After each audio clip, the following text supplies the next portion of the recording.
Hello বন্ধুরা, অনেক দিন পর আমি চলে এসেছি আবার একটা নতুন রেসিপি নিয়ে। তো দেখো, আমি তোমাদেরকে দেখাবো মাশরুমের রেসিপি।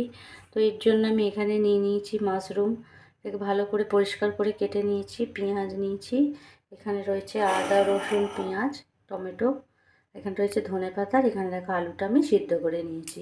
তো চলো রেসিপিটা বানানো যাক। তো কড়াটা ভালো করে গরম করে নিয়েছি, এর মধ্যে আমি এখানে তেল দিয়ে দিচ্ছি।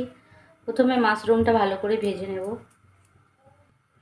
এবার আমি মাশরুমগুলো দিয়ে দিচ্ছি। তো মাশরুমগুলো ভালো করে আমি ভেজে নিচ্ছি।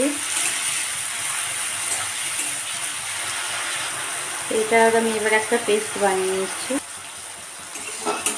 তো মাশরুমটা ভাজা হয়ে গেছে, এর মধ্যে আমি এখানে আলুটা দিয়ে দিচ্ছি।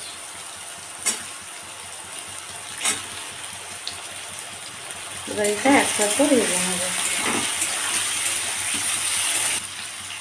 এরপর আমি অল্প একটু কড়াইশুঁটি দিয়ে দিলাম, তোমরা চাইলে এটা নাও দিতে পারো।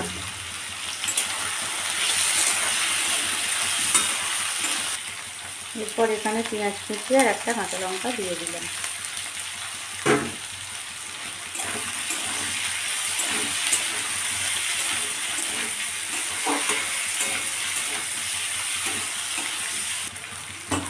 এরপর এখানে আমি আদা রসুনের পেস্টটা দিয়ে দিলাম।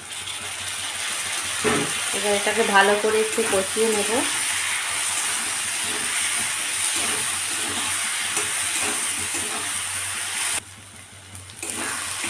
তো দেখো ভালোভাবে কষানোটা হয়ে গেছে।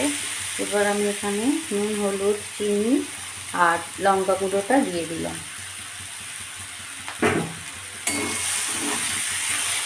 দিয়ে এবার এটাকে ভালো করে একটু কষিয়ে নিয়ে এতে আমি জল দিয়ে দেবো।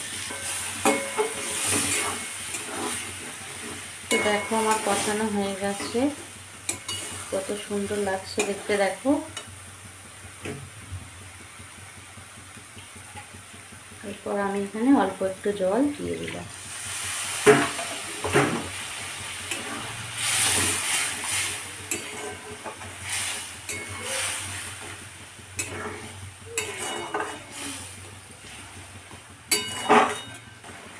তো আমি এখান থেকে এবার ধনেপাতাটা দিয়ে দিলাম।